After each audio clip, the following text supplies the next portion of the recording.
Hello, I'm Kamichi and welcome back to our Fortnite Save the World tutorials.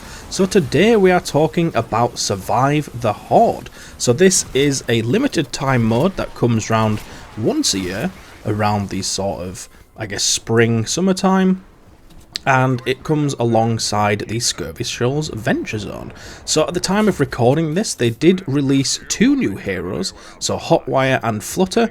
Now Hotwire comes by just getting to 15 waves, so surviving 15 waves, and then Flutter comes from doing the same, but on a weekly modifier mission. So if you just do a weekly modifier mission once and succeed all 15 waves, you will get both heroes. But this might not be the same in future years, they might have different heroes, different rewards, there might be no reward like that, but just to let you know, that's what it is at the moment. So yeah, the basics of the mode is, as I said, there's 15 waves, so some of those will just be enemy elimination, so you have to get a certain amount of elimination. Some will be, there's those purple cube monster pillars that spawn the enemies nearby, you have to destroy a certain number of those, and then the last wave, the 15th wave, will be a timed wave. Now I can't remember off the top of my head exactly how long it was, it might have been 6 minutes, or it might have been a bit longer, but basically that is the basics of the mode, and between each wave you'll get a certain amount of time, and you'll have 3 objectives, so there'll be an A, a B and a C, and the defense will sort of swap around these over time, so it'll hop between 1, then 2, then 3. The first one you start out with will usually get like 3 or 4 waves before it starts hopping between them, and then from there it'll typically just be every single wave it'll switch to a different one. Now we're going to go over tactics and literally everything about this game mode, so if you want to know more about those objectives, obviously stick around, and all the other stuff, just stick around to the end of the video. But some more of the basics is that there are modifiers for most of the waves, and these will change, and I think they might be randomized, so stuff like healing death burst, exploding death bomb, enraged, death pools that slow you or damage you, stuff like that. There'll be these dotted around all the time. There'll be mini bosses as well. I think that might be every 5th wave, so you might get 1, then 2, then 3 on the last wave, and that last wave is pretty brutal. And yeah, some more of the general basics, I suppose, is that you will start out with a very small supply of crafting materials. So you get a little bit of wood, brick and metal, you get some stuff to make some craft some traps, you'll get given 3 very basic weapons, that type of thing, and then as the waves go on you'll get supply drops come in, and if you pick up those, everyone in the game will get the same amount of loot, and that will go into everybody's inventory, and then you can start crafting more stuff. But for me, I think the one big bit of advice just from the get-go is that with those metal, brick and wood, I think focus your metal on the walls you build, because obviously it's going to have the most health. Now obviously if you get a nature wave or a metal corrosion, that's going to nerf it a little bit, but on average it's going to be stronger if you just use metal. So metal for the walls, I'd advise brick for the floors, because then when you get stuff like exploders or exploding death bomb, they have a bit more health to be able to take that, so that your traps don't just disappear immediately. And then I'd save wood for ceilings for like electric fields, tire drop traps, and lobber shields, that type of thing. So yeah, that covers the sort of basics, and then yeah, there's plenty more to cover here, guys, don't you worry. Now, the video we're actually showing while playing this was me doing it on my alt account with the help from some of the people from the Discord. So we've got Edwin there and another player, and then towards the end I think Edwin had to go, but we managed to finish it with just the 2 of us, and it is a bit easier. So I think one of the main tips is that if you're just wanting to do this for the rewards, you literally just want it for the heroes. For example, if you join someone who's a lower power level, so like power level 40, the max power level enemy you're going to get is like not going to be that high. It's going to be like 60, 70 or something like that. Whereas if you went into a 108 or a 140, those enemies are going to go up to like power level 200. So it's a lot easier. You will be capped, your power level will be capped at around 60 or something, but that's absolutely fine. Your traps will do huge damage still, and yeah, it's just a lot easier. So that's one of the another initial.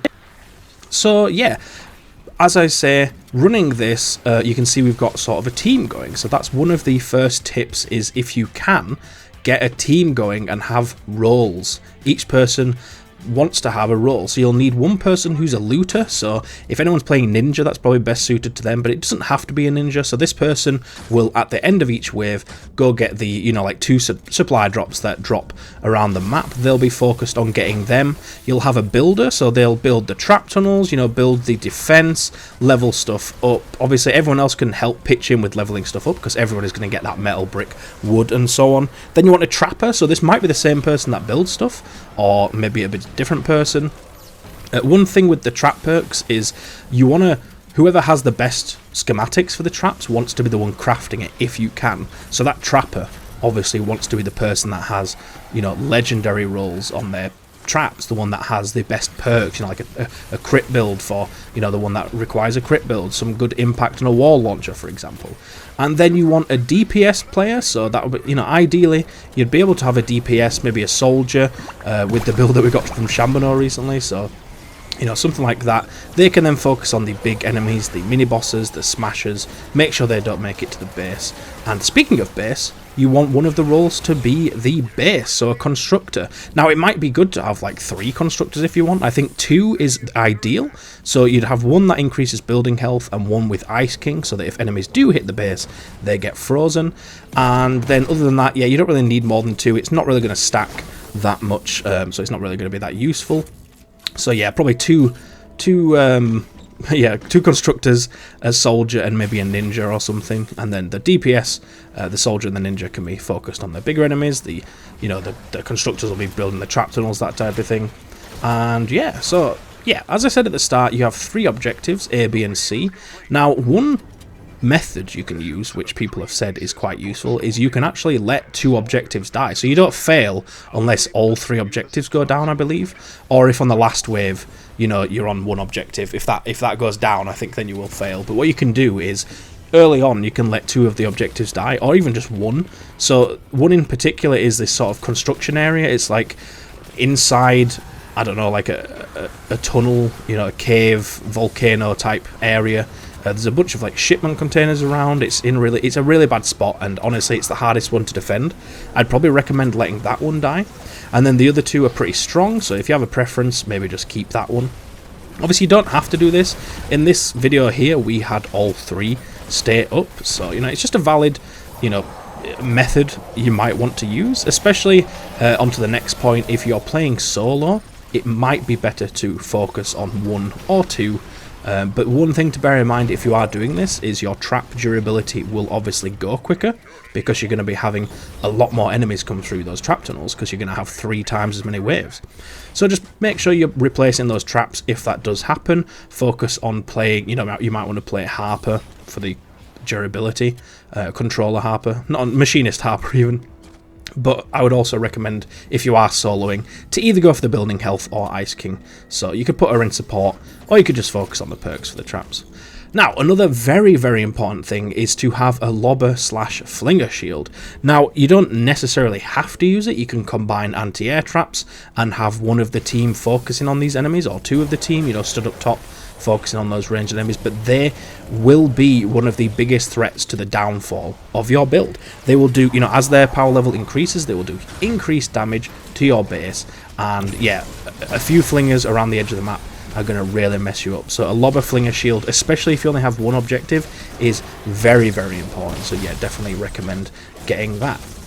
Now, another one of the parts of the game is the weapons. So you will start with 3 weapons. They're not very good, so you're going to want to craft your own when you can. So recommended is a Xenon. So yeah, straight off the bat, Xenon's going to be a super powerful weapon. You can even go for a vacuum tube bow to use the large ammo instead, and then you're going to want a discharger if you can to deal with those smashers and mini bosses, because they're going to have huge health. They will make it through your trap tunnels more likely than not, you know, unscathed, unless you are there with a DPS, you know, defeating the enemies and so on and so on. Obviously there's plenty of other weapons you can definitely use and make viable, but those are just 2 of, or 3, you know, the best weapons that are great for, you know, if you've got enemies coming down a trap tunnel. That Xenon bow is going to hit all of them, it's going to crit a bunch, and yeah, it's just going to make your life a lot easier. But obviously if you are sat in the trap tunnels, try sit further back so that the exploders and stuff don't start targeting you with their bombs. But yeah, that leads nicely into the next point, which is funneling. So you should definitely be funneling. If you don't know what this is, there's a few different names for it. So having block-offs, filtering, funneling, that type of thing. Basically what it means is you might have enemies spawn in like a 10 tile radius or width, and we're just going to make them come through either like a 1 or 2 wide gap, or bring them through 2 tunnels instead of that 10 massive area. It's basically just making the enemies come through a smaller area, so you don't have to use as many traps, you can line them up easier for doing damage, and it just makes life a lot easier, just being able to control the enemies. So yeah, I definitely recommend that. Another point with the traps is you want to try focus on using different traps that use different materials to build. So obviously if you're just using a bunch of traps like wall launcher, spikes, broadside, and they're all using planks, for example, you're going to run out of planks very, very quickly. So as good as tire drop traps are, you might want to focus on making some electric fields a bit more earlier on. You might want to get some wall dynamos because they use more like batteries and nuts and bolts than your planks. Save your planks for the wall launchers maybe, and then you can craft some tire drop traps later on. Just try to be smart with how you use the materials basically, and you can also use your lower evolution materials that you get at the start of the game to build stuff like spikes, like the wall spikes, floor spikes. The main objective of floor spikes is to just slow the enemies down. We're not really focusing too much on dealing huge damage to them. And then wall spikes, the main function there is not really to damage the enemy, but more just to heal the wall back up as well. So they can be a bit lower power level. You can use your lower, tier evolution materials for that, and then focus on higher damage on stuff like the impact traps, like the wall launchers, to make sure they do hit enemies back, your tire traps, stuff like that. So yeah, just be smart with how you're using that stuff. Now when you get the pillar waves, so this will happen maybe 2 or 3 times, and you'll get an increased amount that you have to eliminate. On these waves, you don't have to eliminate any enemies whatsoever. Just ignore the enemies, let the trap tunnels deal with them. You can do these waves in like 20 seconds if you're smart. So stuff that will delete these pillars really quickly are stuff like shotguns, explosives. Melee's pretty good, although I noticed shotguns were just better than melees, like honestly in my opinion. And then abilities, so Rosie, going commando, any huge damage abilities, mainly those like constructor / soldier abilities will be doing a lot of damage to them. But if you have any weapons that do good damage to basically walls and such, so stuff like the obliterator will go through walls really easily, discharger, those will do huge damage to the pillars, and then you can get them eliminated super easy. If everyone just takes a different direction as well, if you're playing on a team, you can get it done super quick. And then another one is sound traps. Make sure you're using sound traps at the start of the tunnels if you can to deal with those sploders, because sploders can also be another downfall. If you've spent ages using your limited traps that you have to make trap tunnels, and then sploders just eliminate the entire trap tunnel, enemies are going to come in, you're going to be spending your time cleaning up the enemies, you won't have time to build your trap tunnels again, and yeah, it's just going to be an absolute mess. So focus on that if you can. It's more important later on, starting on it's not as important.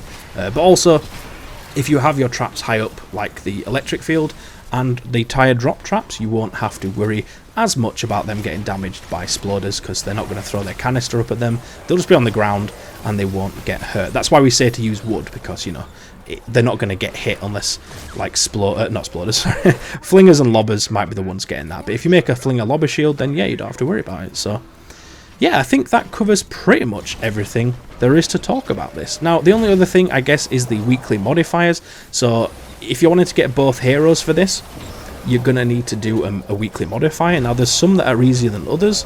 So one that I did on the alt account here is that traps and weapons did more damage to husks, but the husks were, I think they were like faster to come in or something, or that they were more enraged, or there was something like that, or infallible actually I think it was. You couldn't push them with wall launchers, for example.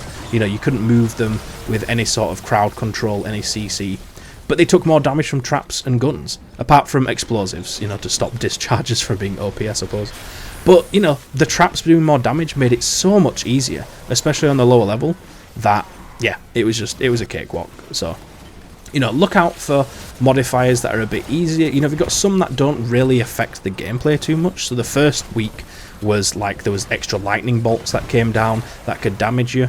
It didn't really do anything. You know, you've got ceilings built anyway. You can just heal, get revived.